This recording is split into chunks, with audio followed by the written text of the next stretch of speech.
Yeah, it's funny. Like if you were to ask me back in 2006, 2005, when I first started in e-commerce, like by the year 2025, what will the total percentage of overall sales be through e-commerce? I would have guessed it'd be higher than where it is now. Like the last I checked, between 16 and 20, 25%. Um, so I think it's always important to say like e-commerce is a percentage of overall, and we believe that agentic will be a percentage of e-commerce.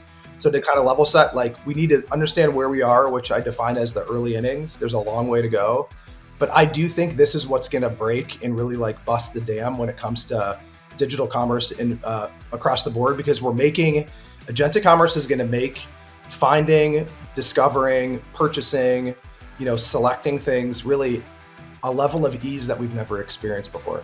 And I think that's going to be a true unlock. So I'm with Alex. Like I'm really bullish on where it'll go. I just think it's really important to acknowledge where we are.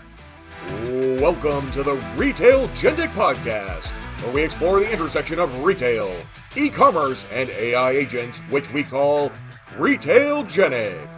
Our mission is simple. We are shining a bright light on the new agentic AI shopping megatrend, which will disrupt the trillion-dollar digital retail market. The stakes are high. Google, OpenAI, Microsoft, Perplexity, Amazon, Apple, Meta, and Anthropic are all fighting to be the consumer AI shopping agent winner. There are going to be some tough decisions for online brands and retailers to make. What happens to checkout? How should payments work? Should you continue to invest in retail media networks? What does the world look like when over half of your traffic is not from humans, but from AI agents? These existential questions are the tip of the iceberg. On this podcast, we're talking to industry experts, analysts, and influencers to get answers to these questions, identify trends, and best practices. This is Retailgentic, your podcast partner in navigating our AI shopping agent future. And now here's your host, Scott Wingo. Welcome to this episode of Retailgentic. Today we have a barn burner, so we're going to jump right into it. On today's episode, I am excited to host a conversation with Mike Edmonds. He is the VP of Agentic Commerce, great title, and Commercial Growth, also awesome, at PayPal. You know who PayPal is. We hear about Mike's deep background in digital retail, how he knows my podcast partner at the Jason and Scott Show, Jason Goldberg, and details on his role at PayPal. We then jump right into PayPal's agentic commerce strategy, which includes their myriad of partnerships with Google, Perplexity, and ChatGPT. And finally, Mike shares his thoughts on the future of agentic commerce. Without further delay, here is my awesome conversation with Mike Edmonds. Mike Edmonds from PayPal, welcome to Retailgentic Podcast. Happy to be here, Scott. Yeah, thanks for joining us. Been wanting to get someone on from PayPal for a while, and you drew the short straw, and here you are. Now, I mean, Scott, I have to start it off with saying like a heartfelt thank you for the opportunity. I've spent many hours listening to the Jason and Scott Show in previous walks of life, learning from both you and my former colleague Jason Goldberg on commerce. So really honestly grateful for the opportunity, and you've done an amazing job with Retailgentic. So happy to be here. Awesome. Yeah, that's a good entry into, let's talk about your background. If you worked with Jason, then you've been at this he's been at it since Blockbuster. So I don't know how far back you go in that story. Let's explore that. Like what is your background and how'd you get into the fun world of e-commerce? Yeah, so I've pretty much like ever since college. I graduated from University of Colorado way back in the day. And I've been in the first 15 years or so years of my career were always tied to e-commerce, mostly from platform implementation. So discovering, designing, and building e-commerce systems for initially for traditional industries. So think of like retail, consumer goods, manufacturing, mostly B2B, also a lot of B2C. I could age myself by naming some of the e-commerce platforms that I worked with, like Blue Martini is one of them, ATG. Yeah, you don't hear that one very often. A lot of on-prem. You're in the on-prem era. Yeah, totally. And then basically like worked in a bunch of different Acuity Group, Leo Burnett. I ran or was a part of digital strategy for PwC's e-commerce organization based out in Palo Alto. What was fascinating about that is I went from the traditional industries to then working with companies who sold software. So a lot of the e-commerce knowledge I had about like shippable goods then had to explore and kind of stretch my brain for what that looks like in the digital world. And then I worked for Razorfish, where I was a part of the Razorfish Commerce Group, which is where I met Jason. It was like blown away with how smart Jason was. I remember thinking Jason is like a walking encyclopedia for all things e-commerce, and that's certainly played out. He wears his Retail Geek moniker on his sleeve. Yeah. He is one of a kind. And then I had the amazing idea of waiting until my wife and I had 3 kids under 2. We had surprise twins, which is a topic for a different podcast.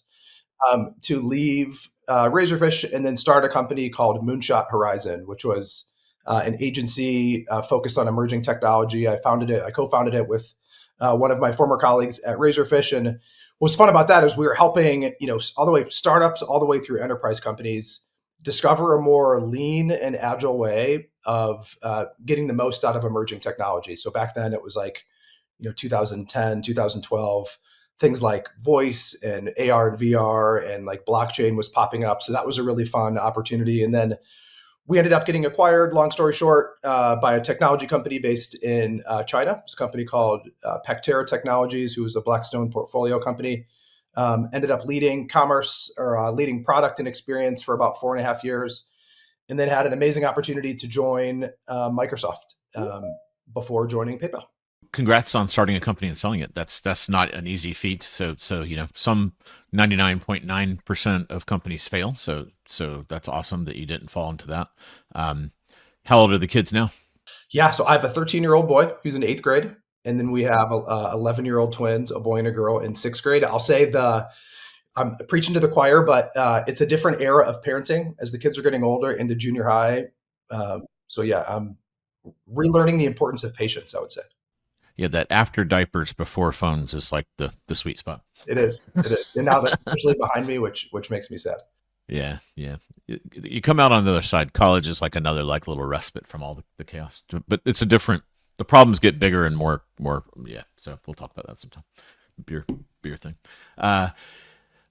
You have like one of the best titles I've seen. I'm obviously biased. VP of Agentic Commerce. How about that? That's exciting. And then you have like a commercial growth. Is that to keep up with Jason's title? He has a lot of words in his title. So I see people trying to add words in there, but you need like, I think 5 more to kind of catch up to him. I do. I think he definitely has the pole position, but it might not be too far behind. So yeah, so like beyond excited about the role that I have at PayPal. I'm into my 4th month. It's been an awesome ride. So really quickly, the scope of my role. So Agentic Commerce Commercial Growth, what that means is I lead global commercialization, go-to-market, and operational execution across PayPal's portfolio of Agentic Commerce products. I'm ultimately accountable for revenue growth, customer activation, and then aligning our matrixed organization behind the portfolio of products that we have. So think of it as like one part strategy. I work hand in hand with product and engineers, and then owning go-to-market. Yeah, that means you got a number. So that's a real... Yeah, strategy is more fun. Number you got to execute on, but you know that. I didn't ask this, but at Microsoft, so I don't think you just go from working on Microsoft Word to the head of Agentic Commerce. So what did you do at Microsoft that led you kind of to get onto this path at PayPal? Microsoft was one of the most fascinating points in my career, hands down, and I was there for just about 4 years. I led data and AI strategy for Microsoft's worldwide retail and consumer goods industry team. What that meant is I had the opportunity to work across Microsoft's most strategic customers in retail and consumer goods, like understanding what they're looking for, opportunities, and then effectively positioning Microsoft's AI stack to help retailers and consumer goods companies really think about art of the possible. What was most fun about being there was, Microsoft was and is on their front foot with AI. So in that, 2.5 year span, which really went by in a blur, the amount of like super strategic conversations, products that I was a part of supporting, really innovative deployments with customers was like an experience that I'd never forget. And that was like a great foundation for me at PayPal. Like being able to work with some of the smartest minds in AI has then been a very transferable skill that I brought over to PayPal to help us. Yeah, knowing how it's actually how merchants, I'll call brands and brands and retailers, I kind of umbrella under merchants, but having all those conversations under your belt really helps. Like I found a lot of people, say, "Hey, the content you're putting out like is so spot on," but it's because I'm talking to 5 or 10 retailers a day, and like kind of you can't get that pulse unless you're out there really talking to people and understanding what they're worried about, what they're doing, and whatnot. So it gives you an edge, I found. I completely agree. And that's honestly, that's the most favorite part of my job. We always talk about at PayPal working customer back or working merchant back. And to your point, like any well thought out strategy, like always comes back to like what problems are we solving? What are the different pains, unmet opportunities that we're facing with our merchants? And it's absolutely gold. It also allows us to empathize with, how can we actually help you succeed in this new era? Do you have like a biggish team, or is this more one of those kind of roles that's cross functional and you kind of work with various other teams at PayPal? Yeah, it is very cross-functional, with near-term goals to expand the team. So I've actually really appreciated that. I think working in matrixed organizations, Microsoft was, one of one in that world. PayPal is certainly a matrixed organization. Coming in and understanding, relationships, how different groups work together, spans of authority, I think is really important before you think about, team and scale. So it's been a really nice transition. Did you hear that, everyone? Mike's hiring, so keep an eye on his LinkedIn. I'm sure he'll be reposting some job listings here soon. I imagine selling, the Microsoft AI stack is OpenAI. So was selling that relatively easy? Well, it was interesting. It was, I guess what was easy was being in rooms with some of the most innovative companies in the world, because the first couple of years of the Gen AI and now Agentic, there was so much vulnerability. Like most people didn't understand, what is the technology, how does it work, what are the use cases that are actually real. So Microsoft, with that level of trust, was in a lot of really, really, I mean, all the most strategic, rooms in the world. When it came to selling it, like there's challenges, as you can imagine. Like every hyperscaler has their point of view, every merchant has their own point of origin. But I'd say, like, that's one of those companies, Microsoft, that continues just to go in one direction, which is really cool to see.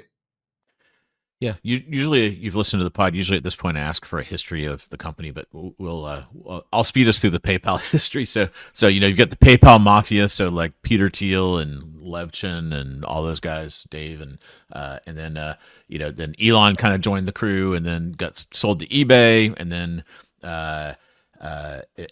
interestingly, I remember being at the first eBay Live when PayPal wasn't part of eBay, and it was kind of, they were in the booth next to us, and it was really fun.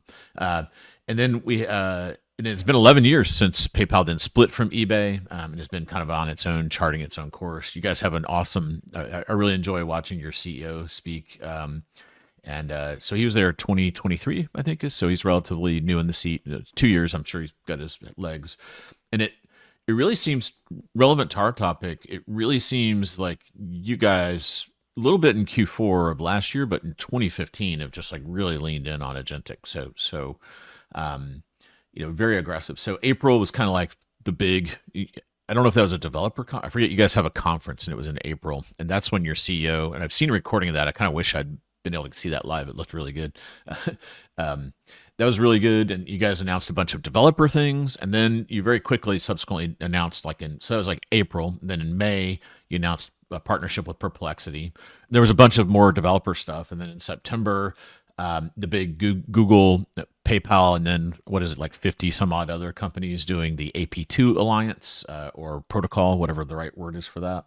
And then in October, you had kind of a simultaneous back-to-back announcing a partnership with ChatGPT and the Agentic Checkout protocol and Instant Checkout.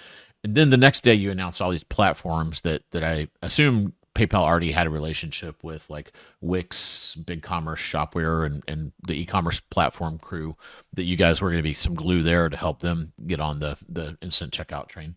Must have been fun. Like, was that what you're expecting in the first, I don't know, I can't remember where you started in there, but I bet it's been a bit of a train ride so far. Yeah, it has. And the one word that I would use to describe it is exciting. And I mean that like truly authentically. This is, I felt like this was truly the right role, the right team, the right time. All these things kind of came together. I joined the end of July this year, so was aware of some of the things that happened, like you mentioned, in April with Dev Days. Then some of the announcements in May and June, and then since joining, it has been like there is a new announcement every week, and it's not just PayPal. I mean, this ecosystem is so vibrant. You have these large language models who are deploying new capabilities, making new announcements. You have partners, you have merchants, customers as well, and us being right at the epicenter of that. There's definitely never a dull day. I can say that with confidence. Yeah, you're a strategy guy, so help us understand the strategy. Reading it as an external thing, PayPal's always been Switzerland, so you're agnostic and you work with all the different payment mechanisms and different merchants, and you're kind of that glue in the middle. That as a consumer brand, it's kind of like work with PayPal. We add a layer of flexibility and trust, and then we have flexibility on where you use the PayPal payment wallet, if you will. Is that kind of like what's going on with doing these? You're not locking into any one entity. So you've got PayPal. So on the engine side, you've got variety there, Perplexity, ChatGPT, and Google, and then you're working with all the e-commerce platforms. Obviously Visa, Mastercard are already kind of established partners of PayPal. Is that kind of a fair restatement of what's going on? What's the behind the scenes strategy here? You've done your homework, Scott. I'm very impressed. This is like a yes and. So everything you said is true. Like our maybe if we go back to having kind of both feet or at least one foot in the room with all the merchants that we're in, like working backwards from their problems and maybe even their customers' problems, I think is a good place to start, because then that can really tee up our strategy. So if you acknowledge, like you have through all the content that you put out, the growing number of consumers who are leveraging AI answer engines, AI shopping assistants as commerce and shopping jumping off points is only getting bigger by the day. The traditional channels are obviously still wildly important, but this new channel, this new agentic channel, is drawing a lot of attention from consumers. So from a merchant perspective, they're looking at this going, look, I think about the use cases really in two core themes. You have, and this is through the lens of the merchant, you have off surface and on surface. So off surface is, as a merchant, how do I have control and agency, for lack of a better word, over how my products, my inventory, and my ordering capabilities show up off surface in these instant checkout type flows? And then you have on surface, like how can I, as a merchant, deploy agentic commerce technology to help either my branded e-commerce site or my native mobile app be more engaging, conversational, personalized, and ultimately performant. If you look at the first use case around off surface, the operative word that I hear time and time again sitting with merchants every day is complexity, right? If you look at OpenAI, Perplexity, Microsoft Copilot, Google, Meta, Amazon, those are just the large language models. There's also like the vertical SLM. So think of like FIA, Daydream, folks like that. And then you look at the next layer, which is protocols. We're definitely still in a state of divergence when it comes to protocols. You have A to A, AP2, Agent Pay, MCP, ACP. No one has a crystal ball, but what I can say with confidence is I don't think we're done with protocols. And when you think about it from a merchant's perspective, if they want to show up across one to many of those different LLM services, that's really complicated. Those are all direct integrations, which requires like a very strong technology core competency, the ability for a team to understand, to monitor, and to make changes across those. Lack of a common protocol and standard is really, really tough. So our perspective when it comes to agentic commerce is to take a lot of that burden on behalf of our merchants. So how can we be that one-to-many integration where a merchant is able to connect directly with PayPal, whether it's product catalog, combination of inventory, order management system, and then we can help surface those products and order management capabilities in a way that allows shoppers to then find the right products and then purchase in the most safe, secure, and seamless way. And then that gets into our core DNA around payments and wallet. Like we think the wallet capability in agentic commerce is going to be such a critical part of the ecosystem to deliver trust, flexibility, and really just the best end-to-end safe, secure experiences when it comes to commerce. It's a million directions we could go there. So if let's start at the simple one. Let's say I'm a larger merchant and I've done a PayPal integration in my checkout, and I take the PayPal wallet. How much effort do I have to I'll stick to what you're calling off surface. How much effort do I have to then leverage the PayPal capabilities to go off surface? Yeah. So the effort is all dependent really on like the size of the work and then also the point of origin that the merchant's in. So assuming a merchant has, sophisticated commerce APIs, publicly available endpoints to expose things like catalog, cart, shipping information, tax calculation, you're looking at implementations in the terms of weeks, not months, right? And that, like, also if you're kind of picking and choosing, like what's the subset of product categories that we want to serve? How do we treat these as like test and learn in these new channel? There's really ways to small box it, is what we're seeing with our most innovative merchants, to really just kind of move forward, in this last part of the year with the ability to test and learn for next year. Like, since this pace of change is moving so quickly, we're seeing a clear need is like these integrations cannot be cumbersome. They cannot take, 6 months to do, or like, in 6 months, what's the world going to look like? I think we have no idea. So ease, reducing complexity, and really speed to value are really core components of our strategy. Yeah, and in those weeks, like what? And I don't want to get into specifics, but like, what are some of the things? Is that like just unit testing, or you're going to need like a little bit more extra data than you would normally have in a typical thing? Like, what are some of the things that just so that merchants kind of like understand like what all's in there? Yeah, sure. So it's like the integration comes down to being able to expose your product catalog, right? And I think the beautiful thing is merchants, and this being from the channel advisor days, have been syndicating their product catalogs to other surfaces, for almost as long as commerce has been around, right? You think about how can we leverage that same paradigm of having a structured, normalized, aggregated product catalog that can then be surfaced in different agentic channels. So understanding your data readiness, where your catalog is it really ready to be agentified, I think is one level of it. And then it comes down to the structure and status of your APIs when it comes to like core commerce, like building a cart, exposing your order management capabilities, what your tax calculation offerings are. Once that's there from a technology perspective, like that's one part of it. I think another part of it really too is around understanding the experience, like the potential analytics that we'll get back, and then how customers can think about this new agentic channel really across the other channels that they have, right? So one part of it is like true business change management, and then one part of it is really around how do we expose the feeds to participate via our commerce capabilities. And then, so say more about the on surface. What are some examples of things that you're helping people do there? Yeah, so it was funny. Like over the past couple years, before agentic checkout on agentic surfaces was really as popular as it is now, at least from a perception perspective. The initial wave of agentic commerce was around how can we help the age-old problem on e-commerce experiences, that is conversion rate has been hovering between 2% and 4%, potentially 5%, since as long as I've been around in e-commerce, since around 2004, 2005.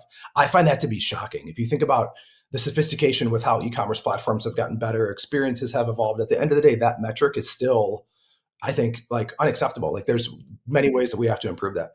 So when it comes to on surface, this is more of a conversion play. So how do you take, if every brand has their own agent, right, that is looks and feels very specific to the brand, right? And when I think about that, I think of not only the UX of it, what people see, but also how it makes people feel.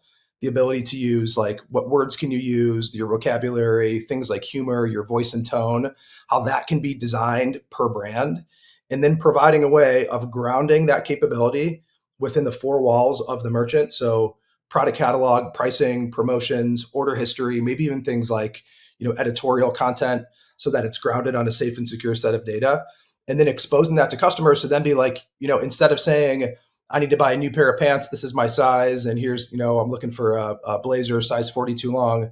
What if you could say, I'm going to my friend's wedding in Santa Barbara in October. The wedding invite, says beach cocktail chic. What should I wear?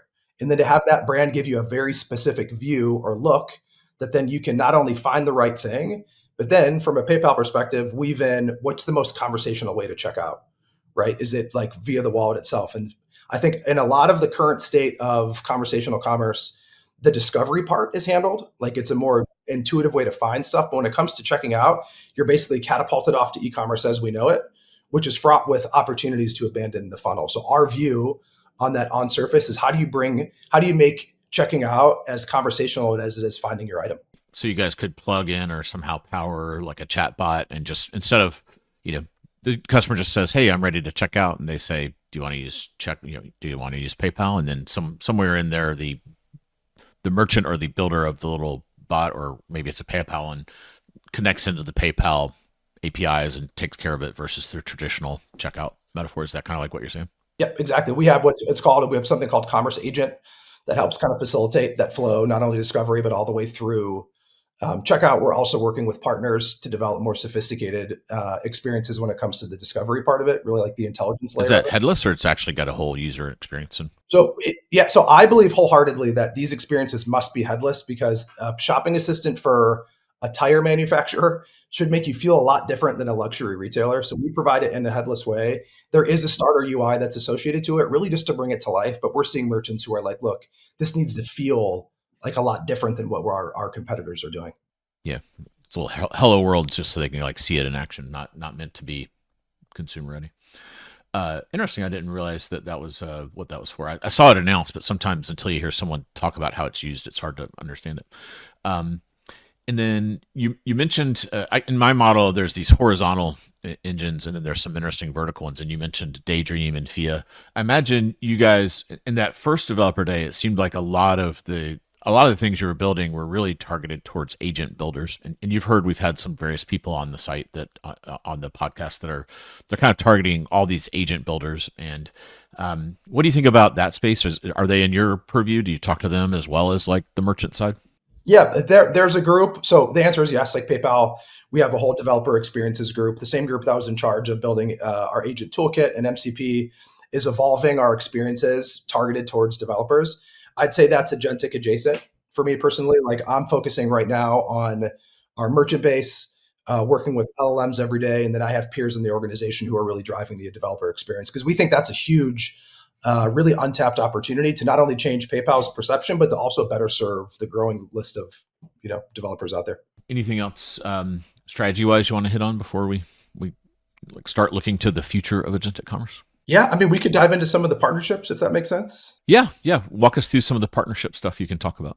Yeah, for sure. So there's a handful, and I want you to keep me honest on each one just to make sure that we're kind of hitting on the keynotes. But I'm really excited about our partnership with Perplexity. It's kind of first and foremost, because you mentioned in your rundown.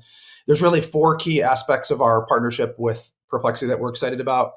The ability to check out in chat, right? So they'll be able to buy products, find tickets, book travel via Perplexity's conversational agent, and then have payment being processed by PayPal and Venmo. We're really excited about the ability to provide a level of seamlessness and security to those experiences. So everything from payment, shipping, tracking, invoicing is all handled behind the scenes, or will be handled behind the scenes by PayPal's secure technology. So think of like tokenized wallets, fraud detection, data security protocols. We're really excited about the expanded reach that we will be offering to Perplexity. So Perplexity would gain access to our 430 million active accounts across 200 different global markets, potentially broadening the surface area, if you will, for agentic commerce. And then most importantly, shared vision. Like both us and Perplexity emphasize trust, security, convenience, really for bringing AI-powered shopping to the masses in the most safe, secure, and seamless way. Do you know the kind of the volume, the TPV, I think is the PayPal? I know it's a public number. I just can't remember what the trailing. Do you know what like the scale of that is? I can not off the top of my head. Yeah. Okay. I'll go look at it. And I know it's a big number. It has to be a big number with 430 million it on does, the other side. Yeah. Okay. Perplexity, got it. I love Perplexity. Huge fan. Yeah, me too. I mean, I love all of them. They're all different and unique in their own way. But yeah, and just a couple of weeks ago, it feels like it was 2 years ago, but we announced a partnership with OpenAI that we're super excited about. And this is really around us partnering with OpenAI to expand ACP, the Agentic Commerce Protocol. And we're doing that in three distinct ways. Number one, PayPal will be bringing the first true wallet to OpenAI, Instant Checkout, which is within ChatGPT. So what this means, so starting with PayPal, we'll be exploring Venmo in the future. This means PayPal consumers will have access to all the different funding instruments within their wallet. So think of banks, balances, cards, rewards, even buy now, pay later, and things like crypto, providing really like identity and really as many choices for payments for customers. So we're excited about that. The second lever is around we're going to be building the dedicated payments API to enable PayPal as a payment processor for processing cards. So think of including Apple Pay, Google Pay. This is for Braintree merchants, for PayPal Commerce Platform merchants, and other gateway integrations. So that's obviously core to our DNA, something we're excited about. And then ultimately, number 3, bringing our merchant base who will integrate, OMS catalog to help surface their inventory in a way that is, just not only discoverable, but also purchasable on the instant checkout surface. So we're really excited about that. In 2026 will be a huge priority for us. Let's pivot to, you've been in the industry for a while, and I always like to pick people's brains about kind of future trends. And these are Mike's opinions. These are not, PayPal's observations or anything. But, the one thing that hit me, this has a PayPal beginning to the question, but your CEO at that event, Alex Chris, and I have a whole slide on this because I think it's a really good prediction. And I can't remember if he was citing someone or if it's his prediction, but either way, he basically said by 2030, 25% of e-commerce will be agentic powered or influenced or something like that. And at the time, I remember thinking, "Whoa, that's a crazy big number." And now I often wonder if it's too low. Where do you come? You've been kind of in this same arc of time. Where do you kind of think that the 2030 is going to look like?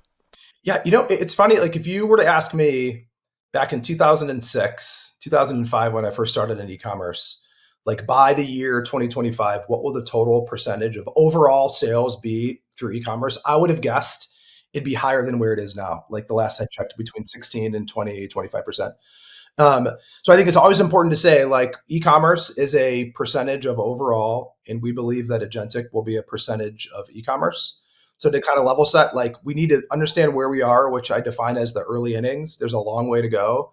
But I do think this is what's going to break and really like bust the dam when it comes to digital commerce and across the board, because agentic commerce is going to make finding, discovering, purchasing, selecting things really a level of ease that we've never experienced before. And I think that's going to be a true unlock. So I'm with Alex. Like I'm really bullish on where it'll go. I just think it's really important to acknowledge where we are. Do you have any other kind of thoughts or predictions of, let's not look, so 5 years is kind of long in this world. Everything's changing so fast. Like, do you think, I don't even want to like seed it, but any interesting things that you think the direction this is going to go? Yeah. I mean, there's like one that feels like a softball that just makes, I kind of alluded to it earlier, but we're in a divergent state when it comes to protocols. And I think we will over the near term. Like there's going to be more protocols before if we ever converge on one. So I think like there's going to be more complexity and more burden for merchants who want to participate than there will be less. I think that's something that we need to get to grips with. Another one's going to be, like, this is one of my favorite ones that you write about and that you talk about, which is like the definition of what's agentic and what's not. I'm of the opinion that like those nuances don't matter, right? Whether it's checking out on an agentic service or whether it's a surface or whether it's empowering agents. I think we are going to see, over the near term, humans become more comfortable delegating responsibility and authorization to agents to go do things on their behalf, right? You look at what Google just recently announced with the ability to be like, hey, I'm looking for a new set of sneakers under $200. I'm giving you permission to go take care of that. Like the agent now will go look at, find it and come back to you. And the human has the ability to go, yeah, that's great. Process payment. I think in the future, we're going to become more comfortable with those things happening more autonomously. Right. So I think one of the logical conversations that I'm always in is, Mike, do you see this as like everything will eventually move towards autonomous? And like my bold prediction about that is like, I don't feel that's going to happen. I think autonomous is going to will be a growing portion, but I think it's going to be product category specific.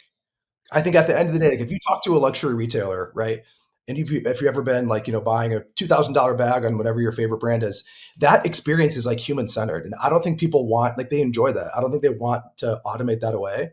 So there could be ways where agents make that either easier, remove some friction, maybe take the payment headache, completely out of it.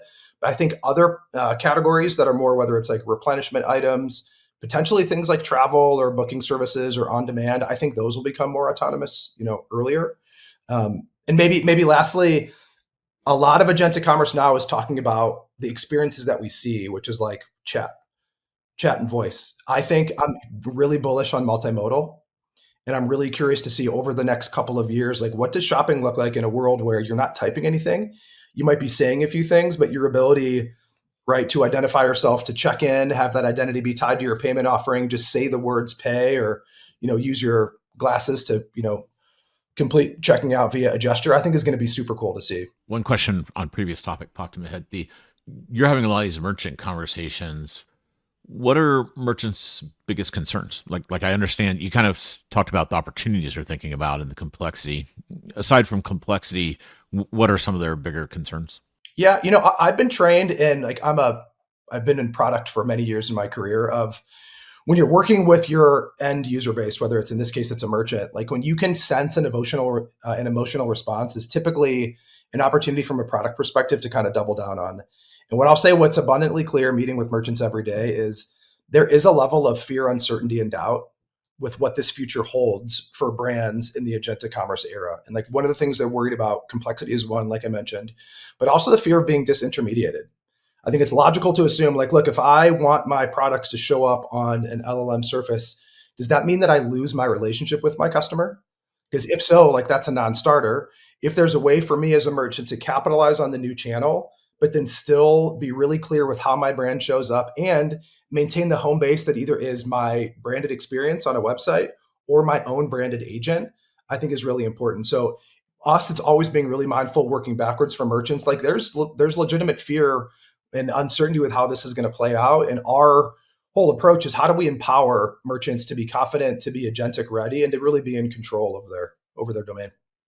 Yeah, having been in this marketplace world, I felt like and it's kind of subtle and only people this deep in the industry kind of get it, but having ChatGPT's checkout be merchant of record is really a powerful statement that, we're very merchant friendly over here in ChatGPT land. And I think they did that more for comparing to Amazon. They seem to be, in a recent podcast, Sam actually just kind of threw a little bit of a rock at them. So it seems like they're thinking more about that than, worrying about some of the other players. So it's just really interesting.